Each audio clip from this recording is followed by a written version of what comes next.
Hello students, myself Shishir Pandey, and today I will be discussing a very important topic related with the chapter Chemical Kinetics of Physical Chemistry of class 12th. And the topic for today is the reactions of zero, first and second order. तो basically आज हम ये discuss करने जा रहे हैं कि जो जीरो ऑर्डर, फर्स्ट ऑर्डर और सेकंड ऑर्डर के ऑर्डर्स के जो बेसिक एक्सप्रेशंस होते हैं, चाहे वो डिफरेंशियल हो चाहे उनके इंटीग्रेटेड फॉर्म्स हैं, वो फाइनल एक्सप्रेशंस क्या होते हैं और हम उनको एक्चुअली कैसे यूज करते हैं। तो हमारे लिए सिलेबस में जानना ये बहुत इंपॉर्टेंट है कि खासकर जीरो और फर्स्ट ऑर्डर से रिलेटेड जितने भी एक्सप्रेशंस हम यहाँ पर स्टडी करेंगे वो हमारे लिए बहुत ज़्यादा इंपॉर्टेंट हो जाएंगे। तो so far as the board prospect and NEET prospect is concerned, सिर्फ और सिर्फ आपको उसके एक्सप्रेशंस की यहाँ पर बात करनी है। कोई भी derivative form actually NEET level के लिए बहुत ज़्यादा रिक्वायर्ड नहीं होता। अगर आपको इसको थोड़ा सा डिटेल में पढ़ना है तो आप यहाँ पर बुक का कंसिडरेशन ले सकते हैं। यहाँ पे मैंने बहुत ज़्यादा डिटेल्स उनके डेरिवेशन में नहीं दी है इस लेक्चर में। मैं सिर्फ और सिर्फ जो उनके एक्सप्रेशंस हैं और वो किस तरीके से मेडिकल एंट्रेंसेस या क्लास 12th बोर्ड में पूछे जाएंगे उस पर ही अपने चैप्टर को बेसिकली फोकस किया है। तो चलिए इसी नोट पर हम यहाँ पर स्टार्ट करते हैं। जो सबसे पहला ऑर्डर है जिसे हम जीरो ऑर्डर रिएक्शन कहते हैं। तो सबसे पहले देखते हैं कि जो जीरो ऑर्डर होता है वो होता क्या है। तो ऐसा ऑर्डर जिसपे रेट जो होता है वो कंसंट्रेशन ऑफ रिएक्टेंट्स पे डिपेंड नहीं करता, ऐसे ऑर्डर्स को आप जीरो ऑर्डर रिएक्शंस कहते हैं। ये जनरली वो ऑर्डर्स होते हैं जहां पे कम से कम देखिए तीन कंडीशन सेटिस्फाई होनी चाहिए। पहली चीज कि या तो रिएजेंट एक्सेस में हो तो वो नॉन लिमिटिंग रिएजेंट की तरह काम करेगा। दूसरी चीज जो रिएक्टेंट है उसमें जो मल्टी स्टेप रिएक्शन है उसमें वो फास्ट स्टेप हो तब भी वो रेट डिटरमाइनिंग स्टेप नहीं होगा। और तीसरा केस बनेगा जब कभी भी कोई भी रिएक्शन में एक कैटलिस्ट अपना रोल प्ले कर रहा है रिएक्शन को कंप्लीशन तक पहुंचाने के लिए। तो ये जो सारे टाइप्स बनते हैं ये जीरो ऑर्डर रिएक्शन के बनते हैं। तो मैं आपको यहां पर इन डिटेल देखिए एक एग्जाम्पल से हम शुरू करेंगे और उसके बाद हम इसके जनरल एक्सप्रेशन पे जाएंगे। तो हमारा जो एग्जाम्पल हम यहां पे ले रहे हैं वो बेसिकली हम किस चीज का एग्जाम्पल ले सकते हैं। मान लीजिए आपके पास N2O है। अब N2O बच्चों ये जो डिसोसिएट हो रहा है ये basically N2 plus half O2 में डिसोसिएट हो रहा है। ये basically N2 plus half O2 में डिसोसिएट हो रहा है। लेकिन इस रिएक्शन को कराने के लिए यहाँ पे प्लैटिनम एज अ कैटलिस्ट चाहिए होता है।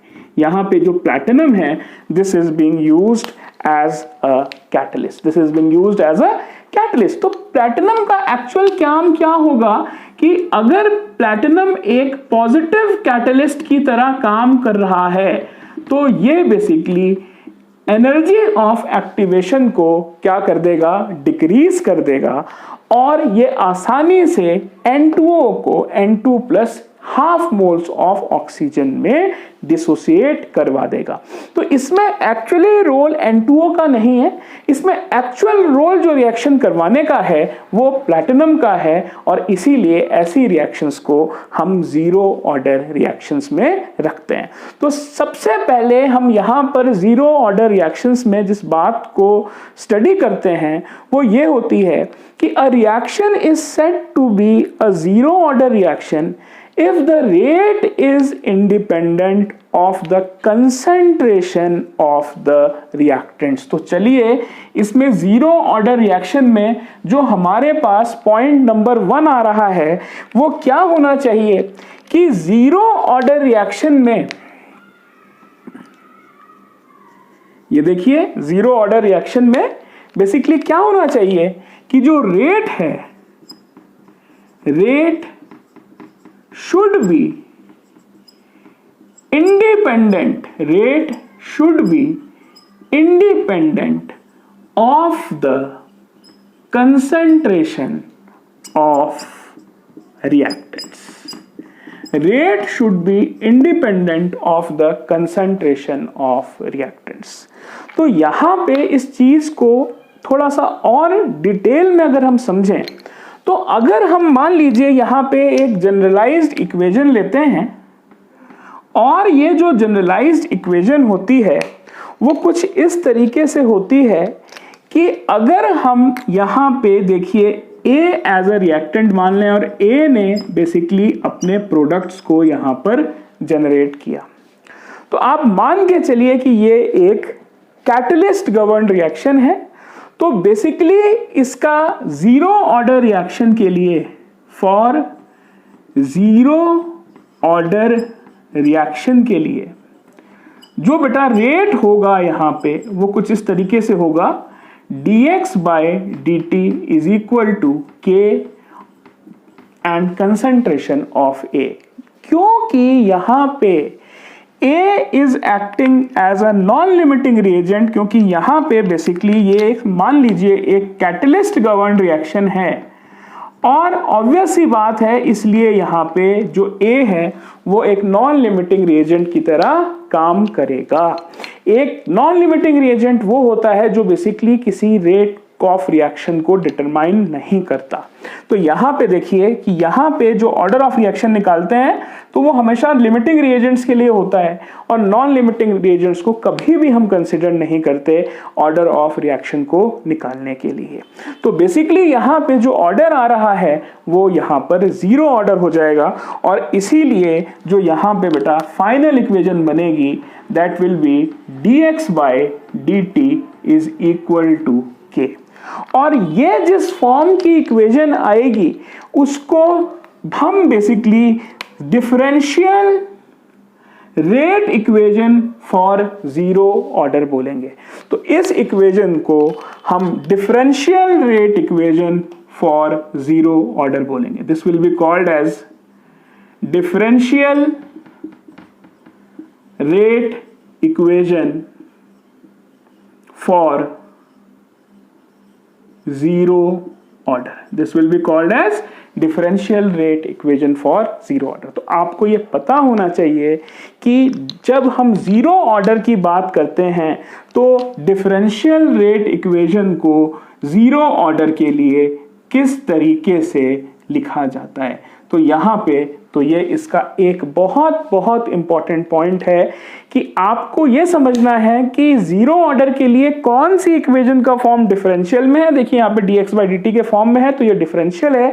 अब एक और यहाँ पे फॉर्मेट बनता है इक्वेशन को लिखने का जो कि integrated rate equation for zero order होगी। तो चलिए इस चीज को भी हम यहाँ पर स्टडी करते हैं। तो आई सपोज कि आप सभी ने यहां तक लिख लिया होगा। तो अब हम यहां पे बच्चों आगे की बात करते हैं कि जो इंटीग्रेटेड रेट इक्वेशन है, ये देखिए मैं डिफरेंशियल को यहां लिख के छोड़ दे रहा हूं और हम बेसिकली यहां पे इंटीग्रेटेड रेट इक्वेशन की बात करने जा रहे हैं। तो यहां पे हम बेसिकली इंटीग्रेटेड रेट इक्वेशन की बात करने जा रहे हैं फॉर जीरो ऑर्डर। हम यहां पे बात करने जा रहे हैं इंटीग्रेटेड रेट इक्वेशन की फॉर जीरो ऑर्डर। तो चलिए यहां पे हम इस केस को अब स्टडी करते हैं कि वो कौन सी इक्वेशन होगी जो कि एक इंटीग्रल फॉर्म होगी जो कि जीरो ऑर्डर को करस्पॉन्ड करेगी। तो वो इक्वेशन होती है basically k is equal to C T minus C naught upon T.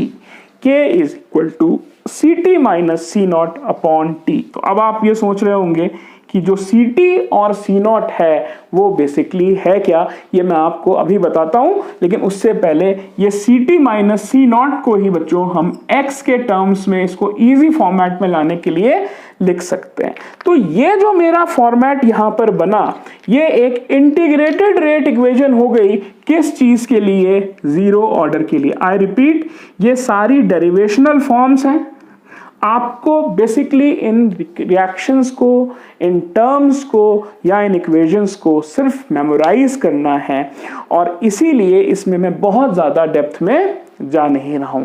तो अब हम यहाँ पे देखते हैं कि बच्चों ये जो Ct है ये क्या है और ये जो C0 है ये क्या है। देखिए, जब कभी भी Ct लिखा हो या C0 लिखा हो, कहीं पे भी जब आप इस चीज की बात करेंगे तो आप सीधे तौर पर समझ जाइए कि ये कंसंट्रेशन की बात कर रहा है, C से रिप्रेजेंट कर रहा है, और जो सफिक्स में यहां लिखा हुआ है वो है टाइम ड्यूरेशन।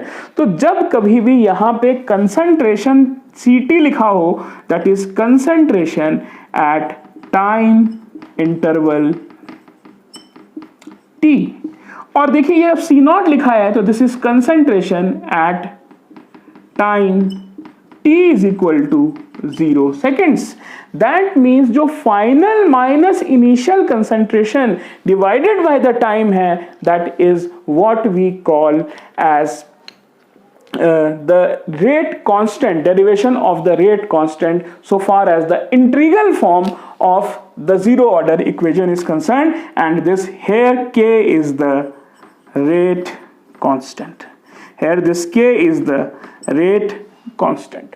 तो ये बेसिकली हमने डिस्कस करा कि कौन सा expression basically differential rate equation for zero order के लिए होगा और कौन सा जो इक्वेशन है वो इंटीग्रेटेड फॉर्म है जीरो ऑर्डर रिएक्शंस की। आई होप आप सब ने इसको नोट कर लिया होगा। अब हम यहां पे आगे डिस्कस करने जा रहे हैं कि जो बेसिकली जो फर्स्ट ऑर्डर रिएक्शन है उसके डिफरेंशियल और इंटीग्रल फॉर्म्स क्या होते हैं। तो इस चीज को हम यहां पर अच्छे से डिस्कस करते हैं, और मेडिकल लेवल में और क्लास 12 बोर्ड लेवल पे जो फर्स्ट ऑर्डर रिएक्शंस है इसके सबसे ज्यादा न्यूमेरिकल प्रॉब्लम्स हमको सॉल्व करने को मिलेगी। एक आपको जनरलाइज्ड वे जो मैंने बताया है अपने लेक्चर्स में कि कैसे हम ऑर्डर ऑफ रिएक्शन के जनरलाइज्ड वे से रेट को डिटरमाइन करेंगे कि कैसे वो मल्टीफोल्ड बढ़ेगा या घटेगा। एक तो ये चीज होती है, और दूसरी स्पेसिफिकली जो फर्स्ट ऑर्डर रिएक्शंस हैं उसके एक्सप्रेशंस के बेसिस पर क्वेश्चंस यहां पर पूछे जाते हैं। तो चलिए इसी पर हम बेसिकली यहां पे जो हमारा फर्स्ट ऑर्डर रिएक्शन है उसकी डिफरेंशियल और उसकी इंटीग्रल इक्वेशन की हम यहाँ पे बात करते हैं। तो यहाँ पे हम अब बात करने जा रहे हैं जो बेसिकली हमारा फर्स्ट ऑर्डर रिएक्शन है।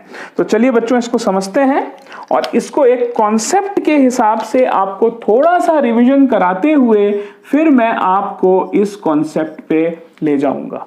तो यहीं पे हम थोड़ी सी बात कर लेते हैं कि बेसिकली लिमिटिंग और नॉन लिमिटिंग रिएजेंट्स का यूज हम बेसिकली कैसे करते हैं। तो वो रिएक्शन जिसमें जो कंसंट्रेशन ऑफ द रिएक्टेंट है उसकी पावर सिर्फ 1 रहे, मतलब उसका जो ऑर्डर रहे वो 1 रहे, ऐसी रिएक्शंस को हम फर्स्ट ऑर्डर रिएक्शंस की कैटेगरी में रखते हैं। तो चलिए इसको यहां पर हम देखते हैं। हमारे पास जो फर्स्ट ऑर्डर रिएक्शन है, सपोज हमारे पास बच्चों 2 रिएक्शन हैं। यहां पे मैंने ये देखिए एक एसिड लिया और इस एसिड का रिएक्शन एक बेस के साथ कराया, और ऑब्वियस सी बात है when an acid reacts with base it will form a salt and water. तो आप यहां पर देख सकते हैं कि ये मैं यहां बच्चों 2 इक्वेशन लिख रहा हूं, और ये दोनों शुरुआती समय में आपको एक जैसी ही लग रही होंगी। और देखिए यहां पे मैं एक इक्वेशन और लिख रहा हूं, तो ये आपके कॉन्सेप्ट को कि कौन सा लिमिटिंग रिएजेंट होता है और कौन सा नॉन लिमिटिंग रिएजेंट होता है उसको क्लियर करेगा। अब देखिए ये हमने रिएक्शन ए ले ली, ये हमने रिएक्शन बी ले ली, ये हमने रिएक्शन सी ले ली। तो ये क्यों फर्स्ट ऑर्डर रिएक्शंस के केस बन रहे हैं, हम इसको पहले यहां पे स्टडी करेंगे। तो इसको स्टडी करने के लिए सबसे पहले हमें यह पता होना चाहिए कि लिमिटिंग रिएजेंट और नॉन लिमिटिंग रिएजेंट को हम कैसे डिस्टिंग्विश करेंगे।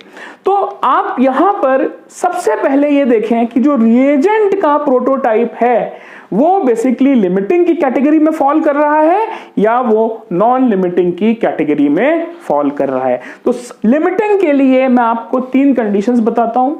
किसी भी रिएजेंट के नीचे अगर एक्सेस लिखा हो, आई रिपीट, किसी भी रिएजेंट के नीचे अगर एक्सेस लिखा हो बच्चों, तो वो हमेशा नॉन लिमिटिंग रिएजेंट की कैटेगरी में आता है। जैसे आप देख सकते हैं इक्वेशन सेकंड में मैंने NaOH के नीचे एक्सेस लिखा है। मतलब कहने की बात यह है कि कंपैरेटिवली NaOH के moles in comparison to CH3COOH reaction proceed करने के बाद बच जाएंगे। मतलब अगर 1 mole of acetic acid 1 mole of NaOH के साथ रिएक्ट करेगा तो नॉर्मली वो 1 मोल ऑफ सोडियम एसीटेट और वाटर बना रहा है।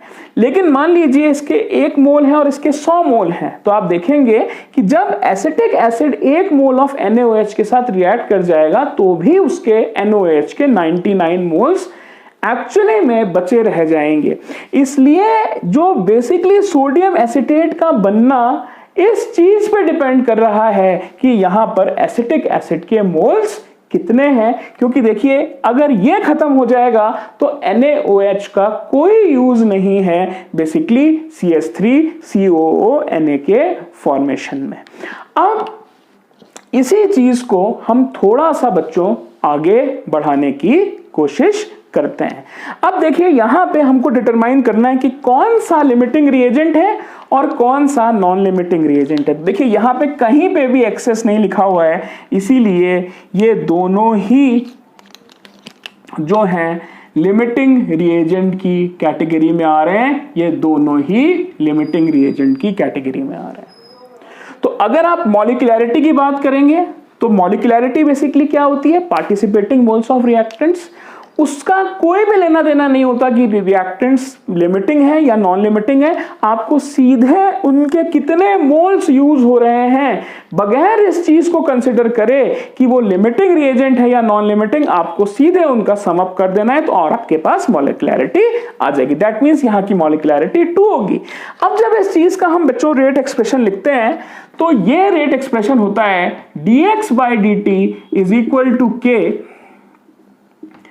एसिटिक एसिड की कंसेंट्रेशन इनटू NaOH की कंसेंट्रेशन। और देखिए इसके भी 1 मोल है और इसके भी 1 मोल है, तो जो सम ऑफ पावर्स है यहां पे वो 2 आ रही है। तो basically order with respect to CH3COOH 1 आ रहा है, order with respect to NaOH भी 1 आ रहा है। तो total overall order for this reaction will be 2 1 + 1 2, right. तो दैट मीन्स कि जो पहली इक्वेशन है ये हमारे पास बच्चों सेकंड ऑर्डर की इक्वेशन है। This is an example of second order. लेकिन जब आप बी और सी केस को देखेंगे तो ये फर्स्ट ऑर्डर रिएक्शन का डेफिनेट एग्जाम्पल बन रहा है। तो चलिए यहां पे देखते हैं कि ये कैसे फर्स्ट ऑर्डर रिएक्शन का एग्जाम्पल बनता है। तो जो चीज एक्सेस में होती है वो हमेशा हमेशा क्या होगी, मैंने आपको अभी बताया है, वो हमेशा एक NLR होगा या नॉन लिमिटिंग रिएजेंट होगा। अब यहां पे देखिए एक्सेस नहीं है तो ये एक लिमिटिंग रिएजेंट है। मॉलिक्यूलैरिटी again it will be 2 because it is the number of participating moles of reactants whether they are limiting or non limiting। that means कि हमें यहाँ पे simply इसके moles को add up करना है। तो 1 मोल इसके हैं 1 मोल इसके हैं, तो जो टोटल मॉलिक्यूलैरिटी की वैल्यू आएगी that will be 2। now when we are writing the rate equation for this thing, the rate equation will be dx/dt will be equal to K concentration of acetic acid into the concentration of NaOH। That means कि यहां पे देखिए ये NaOH NLR है, तो ये तो कितने भी बच्चों इसके मोल्स हो जाए, इसके ये एक नॉन लिमिटिंग रिएजेंट है, तो इसीलिए इसकी पावर ऑर्डर फॉर्म में हमेशा 0 रहेगी। और क्योंकि यहां पे एसिटिक एसिड के 1 मोल हैं, तो यहां पे इसका ऑर्डर 1 हो जाएगा। तो बेसिकली इस रिएक्शन में आप देख रहे हैं कि order with respect to acetic acid first है, order with respect to NaOH 0 है, और ओवरऑल ऑर्डर मतलब sum of the orders of both the respective reactants. That means कि यहाँ पे 1 plus 0, the overall order is 1. That means this is an example of first order reaction. This particular reaction is of first order. Now this is of first order. अब देखिए हम यहां पर बात करना चाह रहे हैं थर्ड रिएक्शन की। तो जो थर्ड रिएक्शन है उसमें हम बेसिकली ये देख रहे हैं कि यहां पे देखिए ये हमारे पास Lr होगा, और वाटर हमेशा बच्चों एक एक्सेस क्वांटिटी होती है, और इसीलिए ये हमेशा नॉन लिमिटिंग रिएजेंट के जैसे काम करता है। तो आपको कुछ नहीं करना है, इसकी रेट इक्वेशन भी कुछ इस तरीके से लिखी जाएगी, dx/dt is equal to k acetic sodium acetate की कंसंट्रेशन इनटू वाटर की कंसंट्रेशन, वाटर की पावर 0 हो जाएगी और सोडियम एसीटेट की पावर 1 हो जाएगी।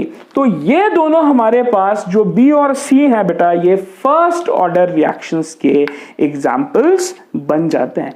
अब चलिए हम बात करते हैं, ये तो हमने यहां पर एग्जांपल्स की बात कर ली, अब हम यहां पर बात करते हैं कि जो इसका डिफरेंशियल और फाइनल इंटीग्रेटेड फॉर्म आता है इक्वेशन का, वो क्या आता है, हम इसको यहां पर कंसिडर करते हैं। तो देखिए यहां पे जो डिफरेंशियल फॉर्म इस फर्स्ट ऑर्डर रिएक्शन का आएगा, तो ये तो हमारे पास बच्चों सेकंड ऑर्डर का था, और जो नीचे की दो इक्वेशंस थी ये बेसिकली हमारे पास फर्स्ट ऑर्डर की थी। तो चलिए इस चीज को हम डिस्कस करते हैं। एक तरफ हम इसकी डिफरेंशियल इक्वेशन लिखेंगे फर्स्ट ऑर्डर रिएक्शन की, फर्स्ट ऑर्डर रिएक्शन की हम यहां पे डिफरेंशियल इक्वेशन लिखेंगे, this is the first order reaction. तो एक तरफ हम इसकी डिफरेंशियल इक्वेशन लिखेंगे और एक तरफ हम इसकी इंटीग्रेटेड रेट इक्वेशन लिखेंगे। तो एक तरफ जो इसकी हमने डिफरेंशियल रेट इक्वेशन लिखनी है, इसकी डिफरेंशियल रेट इक्वेशन लिखनी है, और एक तरफ हमें इसकी इंटीग्रेटेड रेट इक्वेशन लिखनी है। एक तरफ हमें इसकी इंटीग्रेटेड रेट इक्वेशन लिखनी है। तो यहां पे अगर आप सबसे पहले बात करें डिफरेंशियल रेट इक्वेशन की, तो यहां पे आप इस चीज को समझिएगा, मैं आपको हाफ लाइफ का एक साथ बाद में कराऊंगा, लेकिन पहले मैं आपको यहां पर इस फॉर्म्स को यहां पे कराना चाह रहा हूं।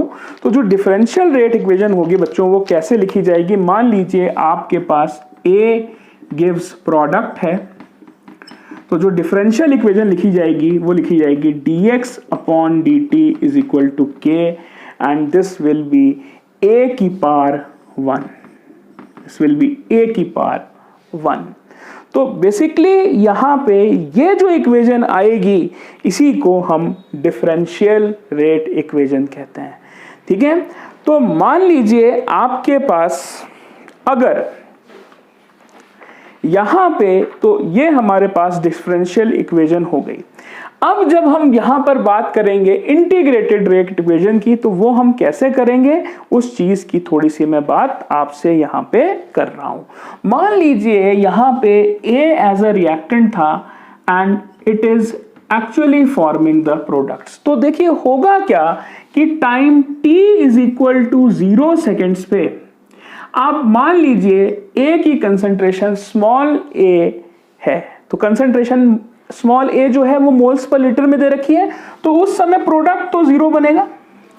लेकिन suppose time t is equal to t seconds के बाद, तो जो ये A है इसमें से मान लीजिए X पोर्शन खत्म हो जाता है, इसमें से X पोर्शन खत्म हो जाता है। तो जो A माइनस एक्स है ये बेसिकली वो वैल्यू है जो यहां पर बची रह जाएगी और बेसिकली जो प्रोडक्ट बनेगा वो बच्चों X बनेगा।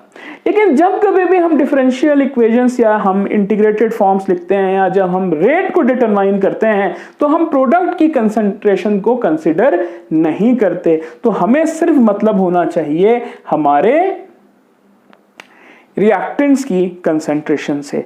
तो इसीलिए जो इसकी इंटीग्रेटेड फॉर्म की इक्वेशन डायरेक्टली मैं आपको यहां लिख के दिखा रहा हूं वो आती है K is equal to 2.303 upon T log 10 to the base 10 A upon A minus x, right. तो ये 2.303 वो फैक्टर है जिससे आप ln log को क्या करते हैं, मल्टीप्लाई करते हैं और ln log को log 10 टू द बेस 10 में क्या करते हैं, कन्वर्ट करते हैं। तो जो हमारे पास integrated rate equation for first order आ गई वो बेसिकली ये आ गई बच्चों, और जो हमारे पास differential rate equation for first order आ गई वो हमारे पास बेसिकली ये आ गई।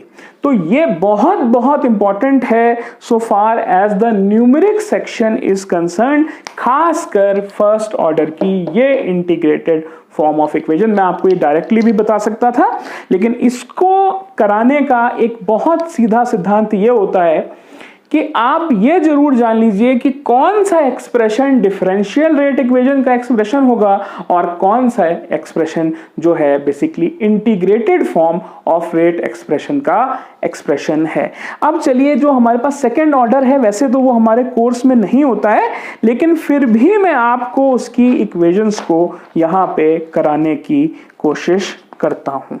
तो यहां पे हमारे पास जो तीसरी बात है इसमें कोई डिफरेंशियल नहीं, इसमें आप सीधे सीधे सिर्फ ये याद रखिएगा कि कौन सी कंडीशंस हैं जिसमें वो एक्चुअली वो इक्वेशन सेटिस्फाई होगी, क्योंकि जो हम जब कभी भी हम सेकेंड ऑर्डर रिएक्शन की बात करते हैं तो वहां पे बच्चों दो केस हो सकते हैं, या तो प्रोडक्ट क्या हो, सेम हो, या जो प्रोडक्ट हो वो बेसिकली क्या हो जाए, चेंज हो जाए। तो हमारे पास कुछ बातें यहां जानना बहुत जरूरी हो जाता है जब हम यहां पे सेकेंड ऑर्डर रिएक्शन की बात करते हैं। तो जब हम यहां पे बात करेंगे सेकेंड ऑर्डर रिएक्शन की तो आप यहां पर एक चीज को ध्यान से समझिएगा कि जब इनिशियल कंसंट्रेशन दोनों ही रिएक्टेंट्स की सेम है एक कंडीशन बनेगी और दूसरी कंडीशन सेकंड ऑर्डर में बनेगी जब इनिशियल कंसंट्रेशन दोनों रिएक्टेंट्स की क्या होगी, बेसिकली डिफरेंट होगी। तो जो सेकंड ऑर्डर रिएक्शन है इसको दो हेड्स में स्टडी किया जा सकता है। सेकंड ऑर्डर रिएक्शन में हम यहां पे बच्चों केस ए ले रहे हैं और यहां पे हम बेसिकली केस बी लेंगे, यहां पे हम बेसिकली केस बी लेंगे। तो देखिए जो केस ए है वो क्या है, पहले हम इसको यहां पर समझते हैं। देखिए when initial concentration of both reactants is same, ये पहला केस बनेगा हमारे पास जब रिएक्टेंट की इनिशियल कंसंट्रेशन सेम है, मतलब when initial concentration of reactants is same. तो अब यहां पे आप इस चीज को देखिए कि आपके पास मान लीजिए 2A है and it is forming the product. ये कहना चाहता है कि A प्लस A उसकी कंसंट्रेशन भी सेम है, या A प्लस B है लेकिन इनिशियली उनकी बेसिकली जो कंसंट्रेशन है वो सेम है। तो वहां पे आपसे वो इस चीज की बात करना चाह रहा है। और जो दूसरा केस है वो ये कहता है कि जब बेसिकली इनिशियल कंसंट्रेशंस की जब मैं बात करूंगा रिएक्टेंट्स की तो वो बेसिकली डिफरेंट हैं। तो यहां पे आप इस चीज ये समझिएगा कि when initial concentration of reactants is different. तो एक केस में बेसिकली इनिशियल कंसंट्रेशन रिएक्टेंट की सेम है और एक केस में इनिशियल कंसंट्रेशन रिएक्टेंट्स की डिफरेंट है। तो चलिए इसके एक्सप्रेशन को हम यहां पर देखना शुरू करते हैं। अब मान लीजिए कि यहां पे आपके पास ये इस तरीके का केस है और जो ये वाला केस है बच्चों वो इस तरीके का बनेगा कि अगर A plus B gives product है तो मान लीजिए A की इनिशियल कंसंट्रेशन स्मॉल है और B की इनिशियल कंसंट्रेशन स्मॉल b है। तो जो फाइनल एक्सप्रेशन बनेगा सिर्फ आपको ये मेमोराइज करना है, वो होता है K is equal to 1/t x upon A into A minus x। तो ये जो आपके पास एक्सप्रेशन आता है ये तब वैलिड होता है जब इनिशियल कंसंट्रेशन ऑफ सबस्ट्रेट जो है या रिएक्टेंट्स जो है वो सेम है। अब हम यहां देखते हैं कि जो A है वो क्या है, that is the initial concentration A and this x is the concentration after time interval t। तो एक तो आपको ये पता होना चाहिए और एक ये जो केस है इसका जो एक्सप्रेशन है थोड़ा सा टिपिकल होता है लेकिन कोई दिक्कत नहीं होती है। तो इसको हम याद रखने का आपको एक ट्रिक बताएंगे कि कैसे इसको हल्के से हम मेमोराइज कर सकते हैं। आई रिपीट कि ये एक्सप्रेशंस इतने ज्यादा केस स्टडीज हो जाती हैं कि आपको you need not to go into the details of their derivation, you just need to learn और memorise the formulae of the events जो कि हम अलग अलग केस स्टडीज में स्टडी करेंगे। इसके बाद मैं आपको अभी एक मिसलेनियस एक्सप्रेशंस भी कराऊंगा रिलेटेड विद फर्स्ट ऑर्डर और तब कहीं जाके हमारा जो ये आज का टॉपिक है जिसमें हमने reactions of first, second and third order पढ़ा है ये कंप्लीट होता है। तो यहां पे चलिए अब जो इस केस को हम स्टडी कर लेते हैं जब यहां पे जो कंसंट्रेशंस हैं वो बेसिकली डिफरेंट हैं, हम इसको स्टडी करते हैं। तो देखिए इसका एक्सप्रेशन आता है K इज इक्वल टू 2.303। ये तो ऐसे ही रहेगा, आप याद करेगा फर्स्ट ऑर्डर में भी 2.303 अपॉन टी आया था, तो यहां पे भी बच्चों टी आएगा। लेकिन क्योंकि यहां A और B दोनों है तो आप एक चीज याद रखिए, टी के साथ A माइनस बी ब्रैकेट में लगा दीजिए। अब आप मेमोराइज करिए जो आपके पास फर्स्ट ऑर्डर रिएक्शन थी उसके बाद क्या आता था, log A upon A minus x. तो इसमें हमें क्या करना है कि ये हो जाएगा बच्चों B के साथ A माइनस एक्स हो जाएगा upon A and this will B B minus x. तो ये B के साथ A माइनस एक्स हो जाएगा और A के साथ B माइनस एक्स हो जाएगा। तो आपको ये चीज पता होनी चाहिए। अब रही बात कि ये A माइनस एक्स और B माइनस एक्स आया कैसे, तो इसको देखिए हम यहां पे आपको स्टडी कराते हैं। मान लीजिए ये A B गिव्स प्रोडक्ट था, तो इसकी A कंसंट्रेशन थी और इसकी B कंसंट्रेशन थी। कब, जब time t is equal to 0 seconds था। लेकिन t is equal to t seconds पर बेसिकली देखिए ये A माइनस एक्स की ये वो कंसंट्रेशन है जो बची रह जाएगी और ये B माइनस एक्स की वो कंसंट्रेशन है जो बची रह जाएगी। तो A माइनस एक्स और B माइनस एक्स का एक्सप्रेशन इस तरीके से आया।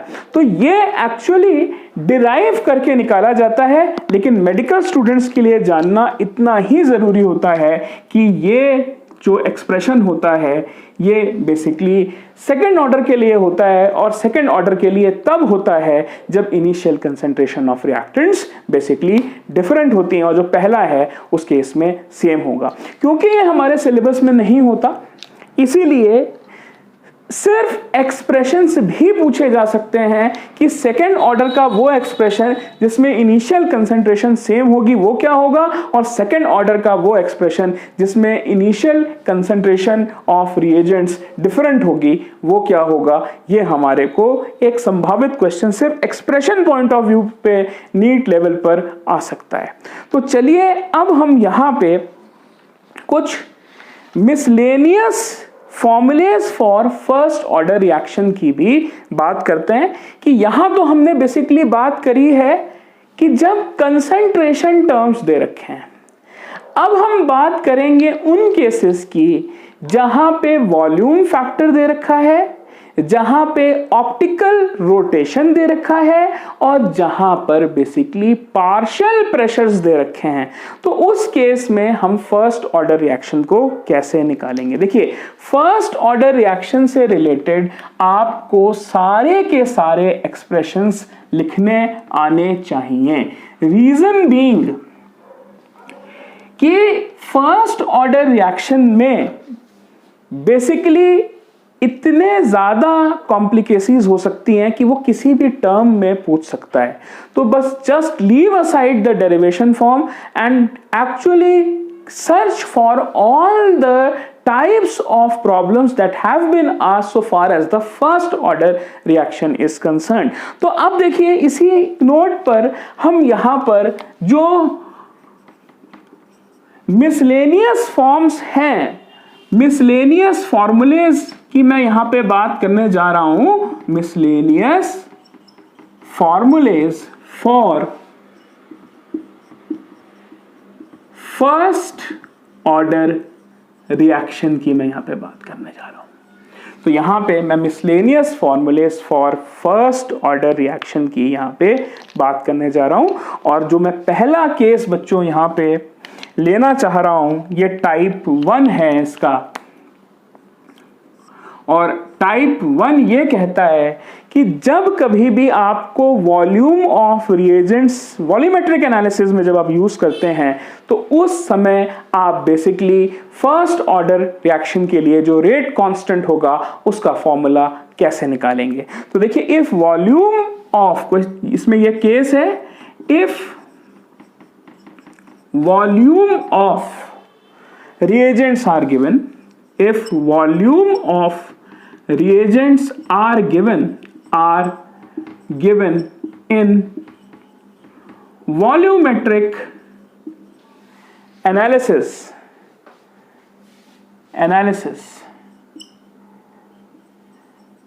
then rate constant K is determined by the following equation। ठीक है, then rate constant K is determined by the following equation। तो चलिए इस इक्वेशन को हम स्टडी करते हैं और इससे आगे जाके दो केसेस यहां पर जनरेट हो जाएंगे। तो यहां पर देखिए, जो इक्वेशन बनती है वो K बनती है, K is equal to 2.303 upon T log, यहां पे ध्यान दीजिएगा बच्चों, V infinity minus V not divided by V infinity minus VT।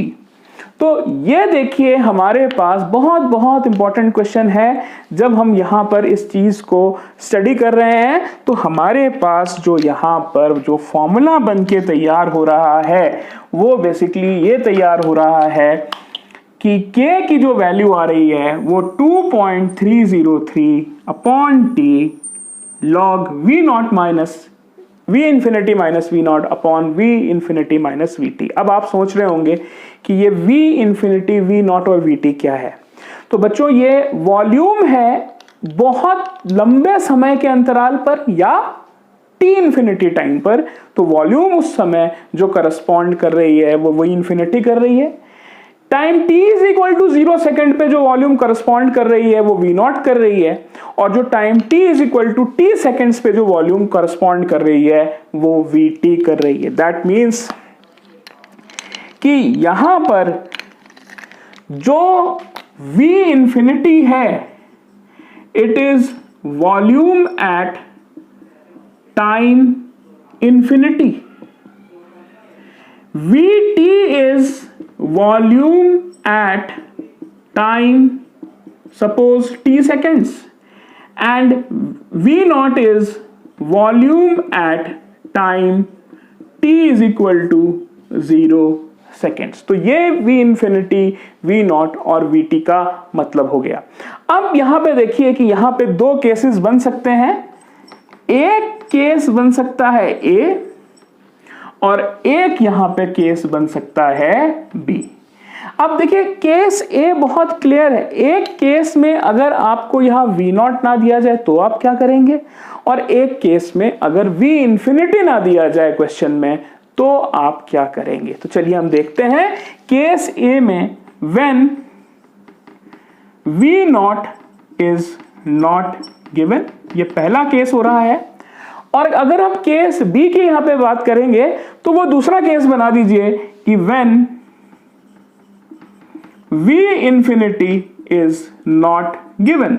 और इसका बहुत सिंपल सा फॉर्मूला है बच्चों, आपको एक्चुअली ये वाला फॉर्मूला याद रखना है कि जो चीज दी ना जाए आप उसे एक्सप्रेशन में लिखें भी मत। तो बहुत सिंपल सा फंडामेंटल है, जो चीज नहीं दी जा रही है उसको आप कंसिडर ही मत करिए और आप अपनी इक्वेशन को उसी हिसाब से सेट कर दीजिए। जैसे हमारे पास पहला केस आ रहा है जब यहाँ पे V नॉट नहीं गिवन है, तो आप यहां से V नॉट हटा दीजिए, तो आपकी इक्वेशन जो बन जाएगी वो बन जाएगी K is equal to 2.303 T log। अब देखिए यहां पे V नॉट नहीं गिवन है तो ये इक्वेशन सीधे हो जाएगी V infinity upon V infinity minus VT। तो ये आपके पास इक्वेशन बन गई। जब V नॉट नहीं गिवन है तो उस समय आप K को कैसे डिटरमाइन करेंगे। अब हमारे पास यहां पर सेकंड केस जो आ रहा है वो ये आ रहा है कि जब V इंफिनिटी नहीं गिवन है तो आप बेसिकली K को कैसे निकालेंगे, तो आप इंफिनिटी हटा दीजिए, V नॉट बाय VT हो जाएगा। सिंपल सा फॉर्मूला जो यहां पर बनेगा वो हो जाएगा बच्चों, जो K की वैल्यू यहां पर आएगी वो हो जाएगी 2.303 upon T log V not by VT। ये हमारे पास सेकंड केस के लिए फॉर्मूला जनरेट हो जाएगा। तो ये मैंने आपको स्पेसिफिकली वो केसेस बताए जब हमारे पास बेसिकली वॉल्यूमेट्रिक एनालिसिस की हमने कंसिडरेशन ली है और वॉल्यूम टर्म्स यहां पर गिवन है, time t is equal to 0 seconds पे, time t is equal to t seconds पे and time t is equal to infinity seconds पे। तो बेसिकली ये एक प्रोटोटाइप है जो miscellaneous order formulas for first order बनता है। अब देखिए अब जो सेकंड टाइप बनता है वो एंगल ऑफ रोटेशन पे बनता है। तो आपको पता है कि जो सॉल्यूशंस हैं वो ऑप्टिकल एक्टिविटी शो करते हैं और जो भी सॉल्यूशंस ऑप्टिकल एक्टिविटी शो करते हैं उस ऑप्टिकल एक्टिविटी को एक्चुअली जिस इंस्ट्रूमेंटेशन से हम मेजर करते हैं उस इंस्ट्रूमेंट का नाम होता है स्पेक्ट्रोफोटोमीटर, जो कि ऑप्टिकल एक्टिविटी को शो करने के लिए हेल्पफुल होता है। तो ऑप्टिकल एक्टिविटी को एक्चुअली जो मेजर करा जाता है उसको एंगल ऑफ रोटेशंस के टर्म्स में मेजर करा जाता है। तो जिस तरीके से हमने वॉल्यूमेट्रिक एनालिसिस में वॉल्यूम को कंसिडर करा था बच्चों, इस केस में ठीक वही फॉर्मूला आएगा। जहां हमने V इंफिनिटी लिखा था यहां पे R इंफिनिटी हो जाएगा, जहां हमने VT लिखा था यहां पे RT हो जाएगा और जहां हमने V नॉट लिखा था यहां पे R नॉट हो जाएगा। सिर्फ हम वॉल्यूम को रिप्लेस करेंगे R फैक्टर से, which is nothing but which is the angle of rotation at different time intervals. तो चलिए इसमें हम K को निकालते हैं कब, तो हमारे पास यहां पे जो सेकंड प्रोटोटाइप निकल कर आ रहा है वो सेकंड प्रोटोटाइप है determination of K when angle of rotation is given. तो यहां पे basically determination of rate constant when angle of rotation is given। हम यहां पर इस चीज को कंसिडर करते हैं। तो चलिए यहां पर एक हम जनरल फॉर्मूला जो हमारा पहला था हम वही फॉर्मूला बना लेते हैं। तो K is equal to 2.303 upon T log।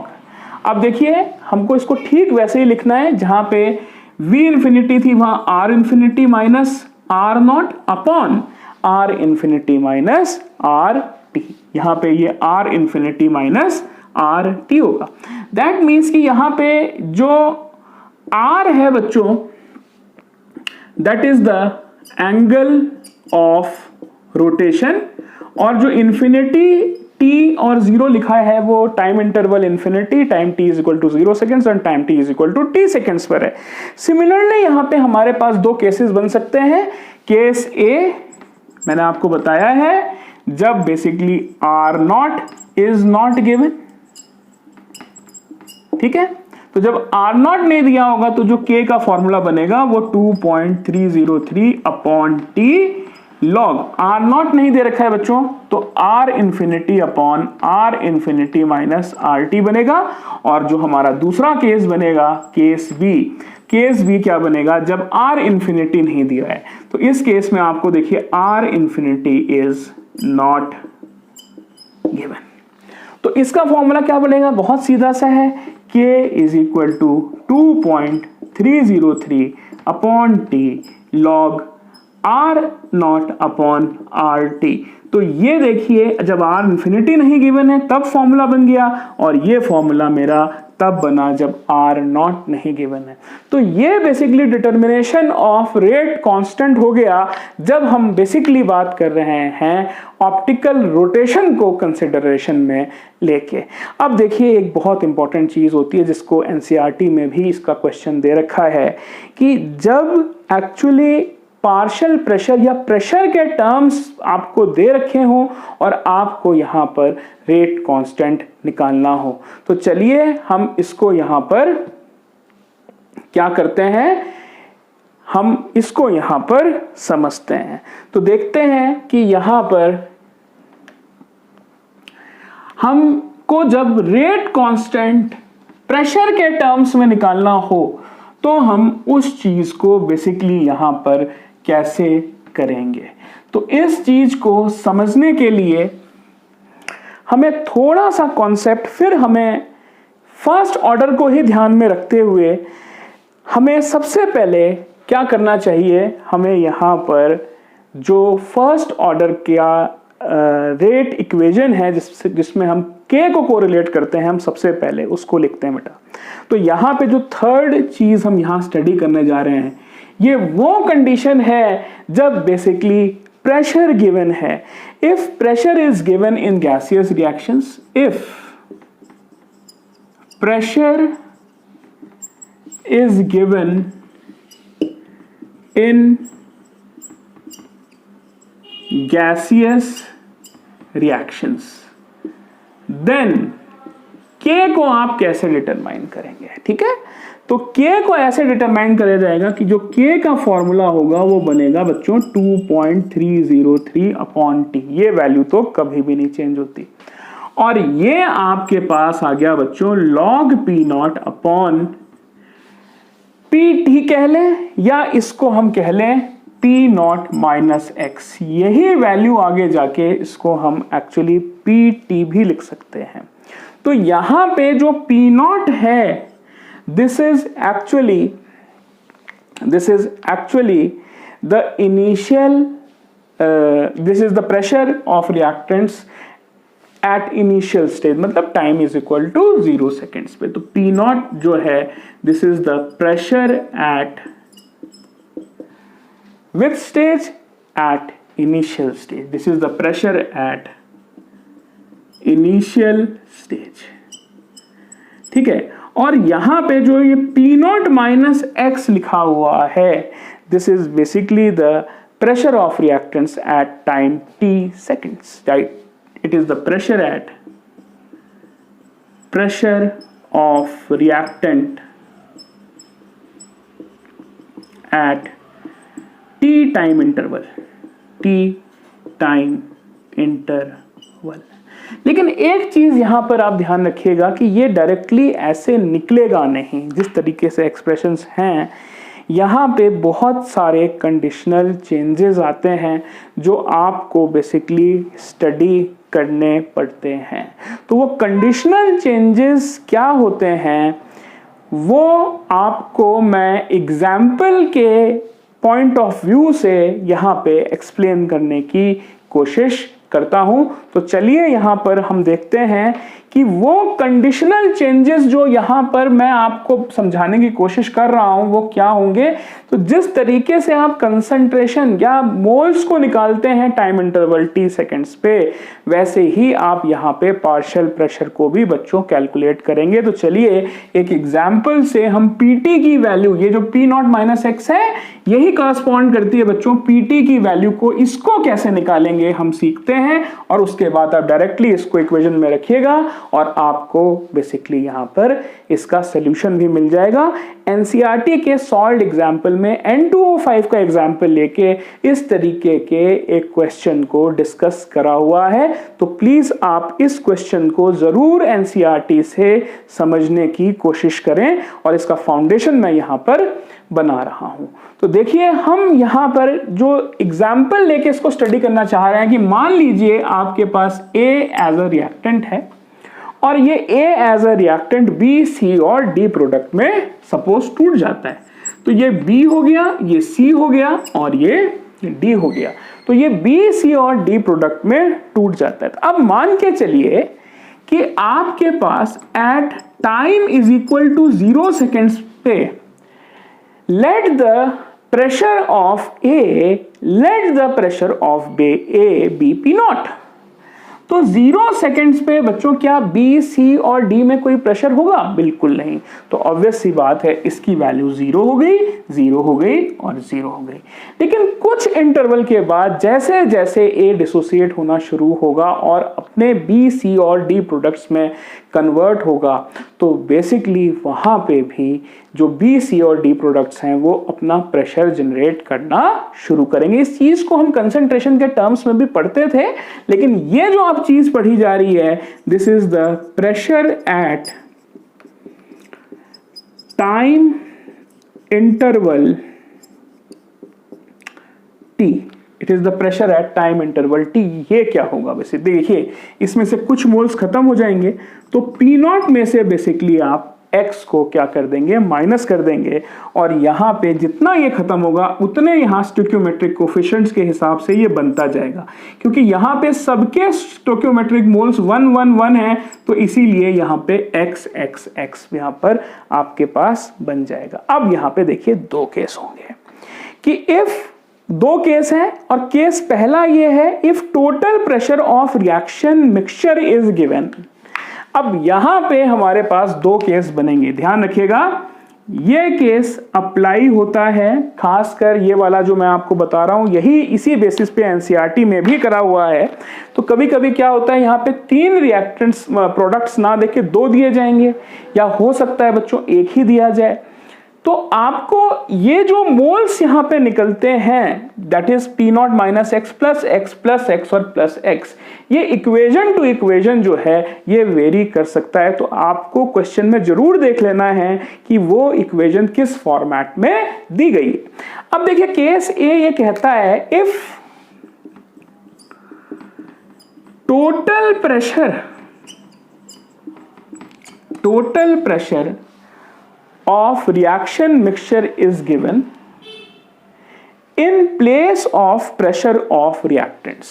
If total pressure of reaction mixture is given in place of pressure of reactants, तो आप यहां पे देखिए जो आप पीटी कैलकुलेट करेंगे जो ये वैल्यू है एक्चुअली जो करस्पॉन्ड हो रही है, तो उस चीज में जो पीटी के मोल्स होंगे वो क्या आएंगे? वो आएंगे बच्चों P नॉट माइनस एक्स। आप इन सबको एडअप कर दीजिए simply P not minus x plus x और प्लस एक्स। ये एक्स से एक्स यहां कट जाएगा और आपके पास ये आ जाएगा basically P not plus 2x। तो ये तो आपके पास वो केस बना जब आपको टोटल प्रेशर दे रखा है किस चीज का और आपको जो रिएक्टेंट्स हैं उसके प्रेशर्स नहीं दे रखे। तो जो पीटी की वैल्यू आ जाएगी that will B P not plus 2x, इससे आप x की वैल्यू निकालेंगे। देखिए क्वेश्चन होता कैसे है, आप ये x की वैल्यू निकालेंगे, यहां पे जो x की वैल्यू आएगी आप उसको यहां पे प्लेस कर देंगे, तो आपके पास ये जो a है इसका partial pressure after time interval t निकल जाएगा और आपके पास ये पी नॉट माइनस एक्स की वैल्यू आ गई। इनिशियल प्रेशर की वैल्यू आपको क्वेश्चन में दे रखी होगी, ये आपको पी नॉट माइनस एक्स की वैल्यू आ गई, तो आप सीधे सीधे फॉर्मूला अप्लाई करेंगे 2.303 अपॉन टी लॉग ए की जगह आप बच्चों पी नॉट लिखेंगे, उसकी ये वैल्यू गिवन होगी, यहां से पी नॉट माइनस एक्स की वैल्यू मैंने यहां पुट अप कर दी, मेरे पास ये वैल्यू आ जाएगी, आप डिवाइड करिएगा और आप के बेसिकली एक्सप्रेशन को निकालिएगा। अब तो दूसरा केस यहां बन सकता है कि if pressure of vessel after time interval T is given, मतलब जो बेसिकली टाइम इंटरवल टी नहीं, एक बहुत लंबे समय के बाद, मतलब एक इंटरवल जो टाइम है वो इंफिनिटी को कंसिडर कर रहा है यहां पे, तो जब मैं यहां पे केस 2 को बच्चों स्टडी करूंगा तो यहां पे जो केस 2 है, if pressure of vessel after long time interval or infinity time is given, if pressure of vessel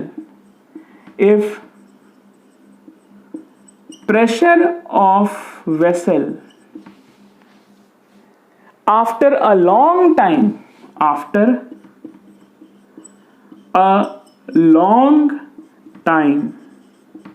is given, long time का मतलब बेटा infinite time की बात कर रहा है ये, तो आपको उस समय आप एक चीज समझ लीजिएगा कि जब बहुत लंबा समय बीत जाएगा तो होगा क्या कि ये पी नॉट या पी माइनस एक्स 0 हो जाएगा और ये पी नॉट हो जाएगा।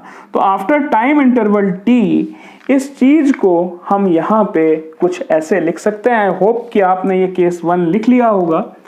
तो आफ्टर टाइम इंटरवल टी या एक इंफिनिटी टाइम इंटरवल की जब मैं बात करूं, प्रेशर एट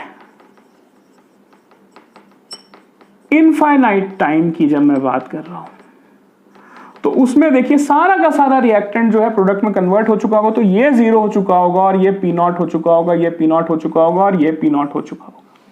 तो आपके पास बेटा जो P इंफिनिटी का प्रेशर आएगा उसमें आप सिंपली इस चीज को जोड़ दीजिए। तो ये बहुत रेयर केस है कि मेडिकल एंट्रेंसेस में पूछा जाएगा, लेकिन जो फर्स्ट केस था वो आपकी एनसीईआरटी में मेंशन्ड है, इसलिए वो एक प्राइम इंपॉर्टेंस रखता है जब हम इस चीज की बात करते हैं।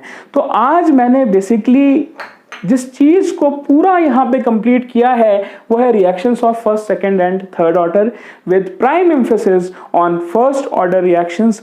अब अपने नेक्स्ट लेक्चर में मैं बेसिकली जो टी हाफ का रिलेशन होता है 0 ऑर्डर के लिए और फर्स्ट ऑर्डर के लिए, और एक जनरल एक्सप्रेशन जिससे हम टी हाफ निकालते हैं या हाफ लाइफ निकालते हैं किसी भी ऑर्डर ऑफ रिएक्शन के लिए, उसको यहां पर आपको एक्सप्लेन करेंगे। तो till now I will close the session, and from the next session I will be discussing about half-life related with chemical kinetics.